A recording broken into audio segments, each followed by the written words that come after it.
All right, so let's talk about the psychological process of marketing. There's motivation, perception, learning, and memory, all part of the process, all going on in our brain as consumers when we engage in buying a product. So, we have to be motivated. We have to have that initial perception of what we're trying to do. We learn about it, and we may even have a memory of that product or service that all fills into what we're doing as a consumer. So you can see all these dynamics, all these things happening as a consumer. There's a lot of things going on in our heads, right? It's not that simple. And marketers have to understand what the consumer is thinking about in order to be able to market to them. All right, so we talked about the Maslow hierarchy of needs, and you guys have seen this already, but just to refresh this, you have the physiological needs here on the bottom, safety needs, social needs, esteem needs, and then self-actualization needs. So generally speaking, when one need gets met, another need could go unmet.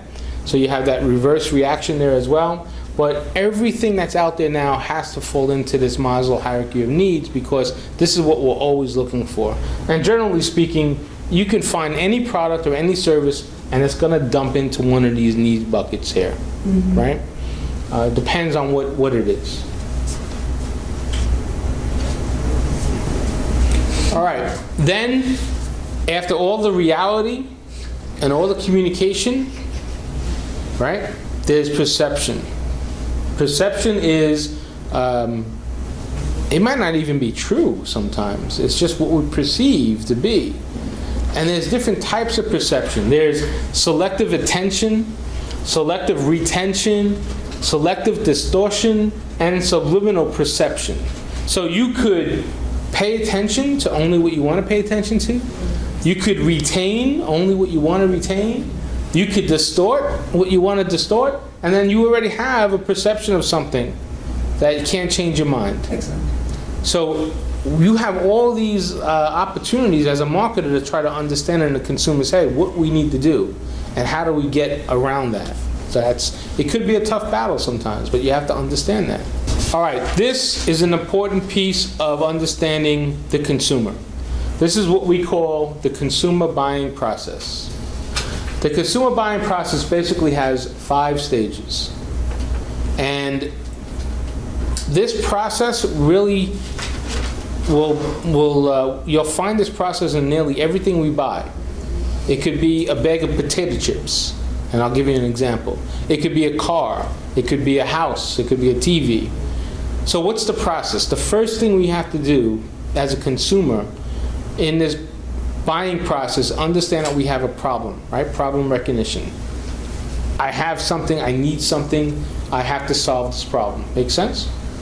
The next part of the research, the next part of the process is information research. Now we know what we want, what we need, we have to go out and start looking for it. How do we get it? Where do we find it? Then the third part of the process is evaluation. Let's evaluate our options. What option is best? It could be all kinds of different things, right? And I'll put this in an example in a minute. Then we make a purchase decision. I'll go with this over that. And then what we have, post-purchase behavior. So you could be happy you bought something, right? That's great. Or you can have what we call buyer's remorse and be really miserable that you bought something, right? That happens to us. You ever buy? I bought a vehicle, a car, a few years back, and it was a new model. It was a special order. The first time I've ever done something like that. So I had to special order it. I had to wait for it to be shipped. It was a Japanese car, and I had to wait for it to come. I paid top price for it, more than I thought I should have paid. And I started driving it, and within 2 days I had it. I was regretting that I made that purchase. It was that bad. And for the next 12 months, I tried to get out of that purchase. And I ended up doing it at about the 18-month mark, but I lost money to get out of the car, right? What car was it? It was the CT200H, the new Lexus hybrid car. The hatch? The hatch, yeah. Why didn't you like it? Too small, uncomfortable, and it wasn't Lexus quality. That's true. It wasn't Lexus quality. So it was bad. I mean, my gas bill was only $70 a month. That was pretty cool. Wow. I got 42 miles per gallon. Wow. That was pretty cool. Wow. But it didn't get me anywhere. It was just really uncomfortable. It was, it was not my style. So I don't know. I bought it though when I guess this is maybe 4 years ago now, when they predicted gas to be like $5 or $6 a gallon. So the smart guy that I am, I thought, okay, well let me, get a car that's going to be cheap on gas, and that's what I did. And it was new, and I never done it, and I wanted to treat myself and never do that again. That was a mistake. So you can have buyer's remorse when you buy something, and it could be a car, it could be a TV, it could even be a sandwich at a restaurant, right? Did you ever sit down and order a meal? Yeah. And then you get the meal and you start eating it, and you're like, oh man, I should have gotten a hamburger instead of this. Right? So you get that, or you could be happy that you ordered it, so you can have that excitement.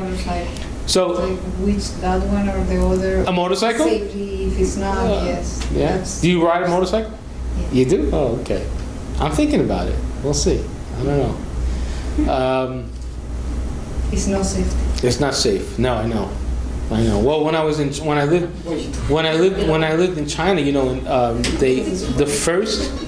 the first 300 people that got motorcycles, because they had to get special licenses to drive in China before, this is back in I guess the late 80s. They were all dead within a couple of weeks because they didn't have helmets, they didn't know how to ride the things. It was just absolutely crazy. So yeah, and they drive that stuff like crazy, but it's safe over here. Here it's nice, right? Open road. So no matter what you buy, so this process is part of everything that we do. Problem recognition, information research, evaluation, purchase decision, and then post-purchase behavior, okay? So you have to understand that mentality, that mindset of the consumer, and what the process is, what they're doing outside as well. All right, so where do they get their information from? Well, they get it from their personal circle, commercial, right? Marketing, public, experiential, the people they know, people that tried stuff, all that information is coming to you. And that's why we live in a pretty exciting world right now, because we get all these reviews.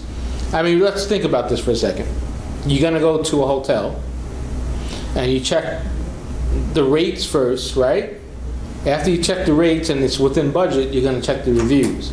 Then you make a decision. Okay, it's a 2.5 star review, but it's only $75. Hello, are you here for marketing? Yes. All right, come on in. Have a seat. So the question is, it's a 2.5 star review for $75. Do you want to sacrifice it or not? Are the reviews really that good? No, you're saying the reviews are not that good, or you don't want to sacrifice it? Yeah, I have to tell you, the people that write those reviews, if they say this hotel is lousy, it's probably lousy. Because I did that one time, only once. I said, nah, come on, they're just being mean. They're not really, it can't be that bad, right? It's because the people do that kind of reviews is because they're mad.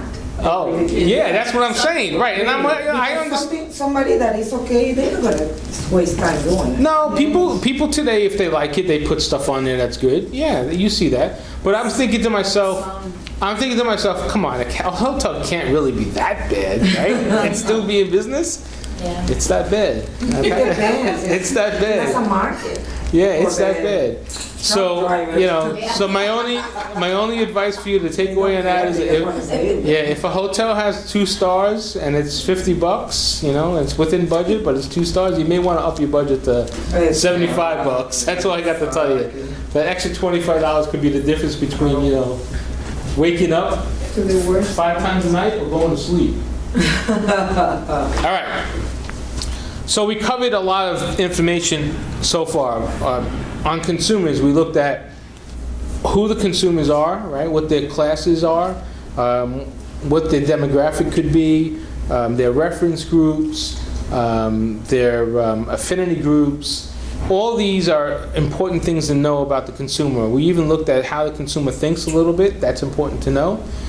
The last piece of information we need to know is the market intel, the market information. What is happening? What are the trends out there? How do the consumers Wants and needs tie into the trends that's happening into the marketplace. So we got to put those pieces together. Just because a consumer wants something doesn't mean it's going to work. We have to make sure that, yes, the consumer wants it, but is there enough consumers that want it that's going to make it work? You know, I can't sell just 5 units of X. I have to sell 100,000 of X to break even, to make money. So it has to make sure, it has to make sense. All right? So if you're opening up a restaurant, if you're opening up a tire shop, if 25 people say that's great, I'm going to come visit you, is that enough? Well, if you do the math, no. The answer is no, right? If you do the math, if they spend $20 a pop, 25 people, that's $500. How often do? Right. If they come only once every 6 months, you're out of business. Yeah. Right? So you have to calculate that too. So when you look at your opportunities, you have to figure that out and piece that all together. All right, make sense?